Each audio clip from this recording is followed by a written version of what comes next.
Christy here, Real Fit for Real Life, and it's time for another vlog. So I wanted to get into what is my eating plan, the Real Fit for Real Life eating plan.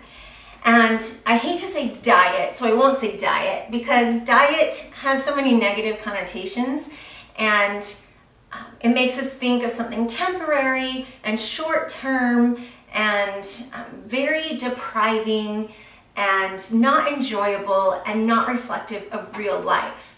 And my whole thing is to teach clients how to really eat, really live, and have a healthy and fun lifestyle.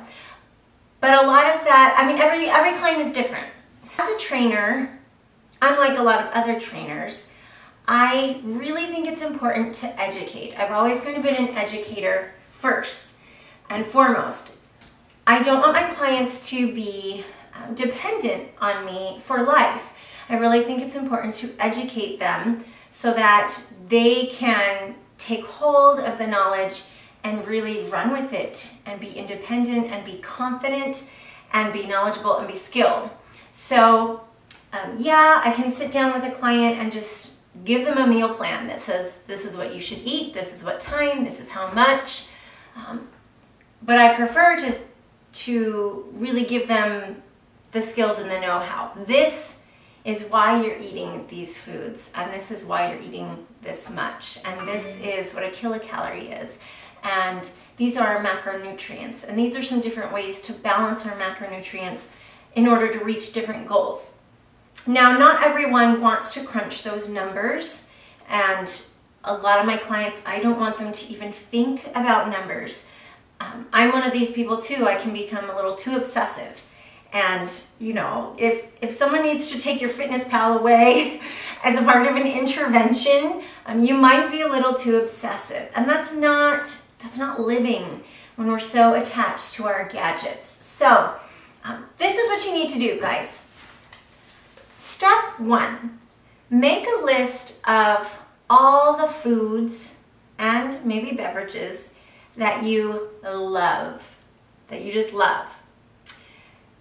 But make your first list be a list of not only foods you love, but foods that you know are nutrient dense and good for you, okay?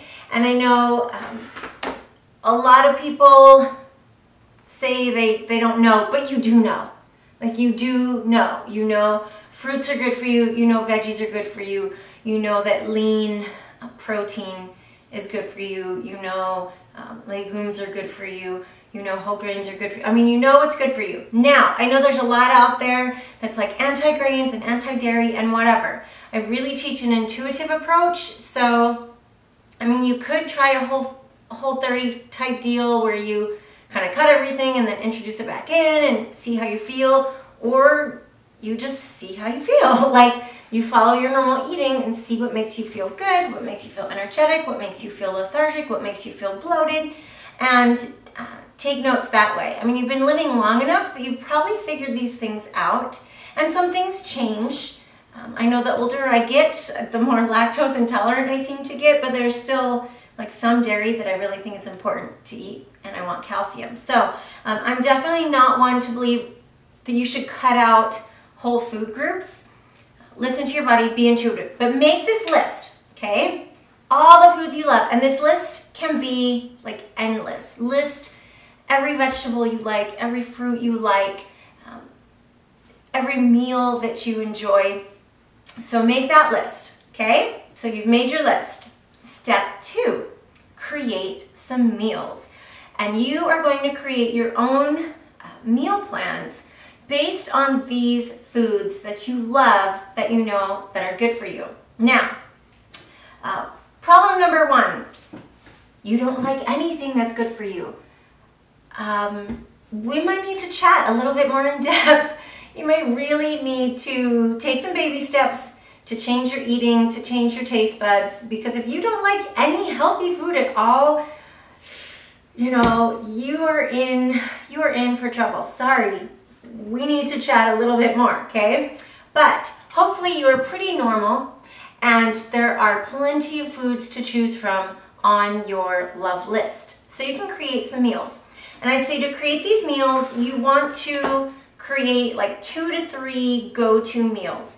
2 to 3 breakfast meals, 2 to 3 morning snacks or post-workout snacks. I think it's best to get your workout done right away. It kind of gives you energy for the rest of the day, and you're less bloated and exhausted and whatever can happen toward the end of the day.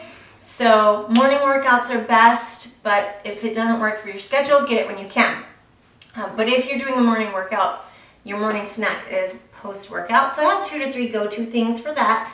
2 to 3 go-to lunches and 2 to 3 go-to dinners, and then 2 to 3 go-to snacks. That can be either your afternoon snack or your post-dinner snack, or both if you need it. If you are extremely active and you have a long day, I know people who they don't sleep as much as I do, okay? I'm one of these, I love my 8 hours of sleep. I would take 9 if I could, like I really love to sleep, but some people can live off of 5 or 6 hours, so they have longer days. And if you have a longer day, you need a little bit more fuel. So keep that in mind with your intuitive eating. Also, if you are doing very hard, challenging, really calorie burning workouts, you might need some extra calories and you can throw in an extra meal. If you have a desk job, if you're just, you're doing the mom thing and you're just driving in the car all day long and you're not really getting as much physical activity, then you might not need a 6th meal. So 5 or 6, really make sure that you are not having a meal 2 to 3 hours before bedtime.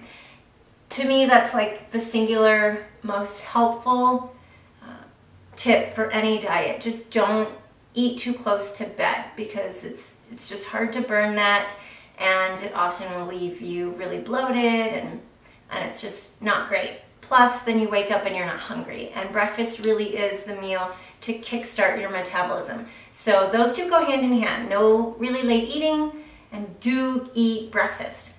Yeah? That's a sign of a healthy metabolism, waking up hungry.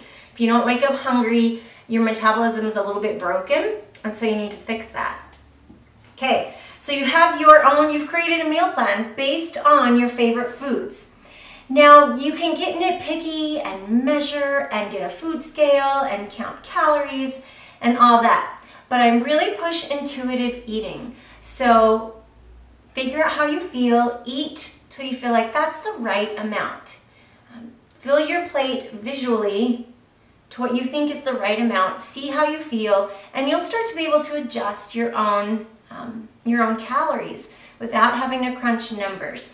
Now, if you just are clueless, then you might need to crunch those numbers as part of your self-education. I really push that, educate yourself. But if it's on that list of like healthy foods, then you don't need to stress as much, because they're good for you, right? Step 3, list your indulgent loves.